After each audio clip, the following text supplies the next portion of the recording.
بعد رفتن گردآفرید سراول دوران به قرار آمد که عموماً به گلاباد رفتن لازم نیست. همش با اون رو بسته که لیلی 2 روز پس چی خبری نوی می آورد. در اول شب دوران از فکری پیشترش گشت. اگر درباره سفر او لیلی به شیخ خبر دهد و هر یک قدم او الکی در زیر نظارت باشد چی؟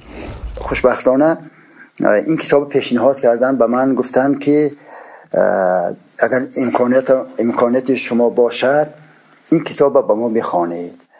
و کتاب با نوای باران نام دارد و مؤلفان برادران شریف بیگ و حاکم عزیزند. و من از اینجا که از 2 رمان به اصطلاح عبارت است، یکیش را که تیغ سخن نام دارد اون در ژانر دیتکتیو است و خیلی جذابم هست راستی.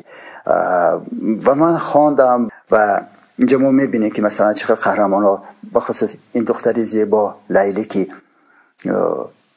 چگونه یک راه خطا، یک عمل، یک قدمی خطا و از و یک بگوییم یک جنایتکار، یک شخص بسیار بدی که برای نفس خود، برای شکم خود به همه چه قادر است، این گونه می سازد. داره طرق قربان را داره.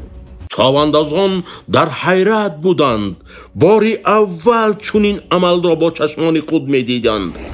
اسیان نظیر رمان تاریخی ظریف غلام این اثر از قهرمانی های نظیر پهلوان از دهه کلوسفیان نقل می کند و درباره یاران آنها که با نظیر، با عبدالکریم حکیموف و دیگرها همدهگانش به مقابل بیکیگری بلجوان رحیمبی مبارزه میبرند. مقصد از تهیه و پخش کتاب‌های گویا یا کتاب‌های چاپی را توسط رادیو معرفی کردن همین است که ما می‌خواهیم که مضمون محتوای همین کتاب‌های چاپی رو برده به هر خانه رساندن است.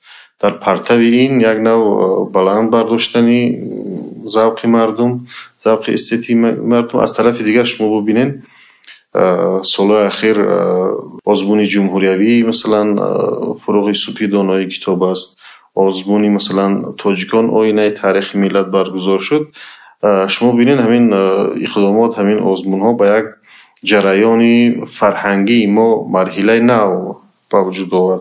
بنابراین چی میگیم، توجه به کتاب بیشتر شد، یک نوع فرهنگ کتابخوانی مردم بلند گشت و توجه به کتاب ها زیاد شد و ما کوشش میکنیم که منتظم سدکه پخش خود با کتاب های چاپی که نو چاپ میشوند اونها را، مضمون آنها، ماهیت آنها را البته با جلب بهترین نطاقان، هنرمندان خلقی، راویان خوشبیان من مضمون محتوای این کتاب را به عموم وسیع مردم دسترس کنیم. رو میارم به اون شنونده ها، به اون بیننده های عزیز که امکاناتی مثلا کتاب دریافت کردن ندارن چون شمارش خیلی کم است. شما میتونید با واسطه رادیو تاجیکستان این اثر رو بشنوید و در آینده ما بعدی خواندن چنین اثرها، چنین کتابها میتوانیم آینده خود سازیم، کشور خود، ملت خود، دولت خود.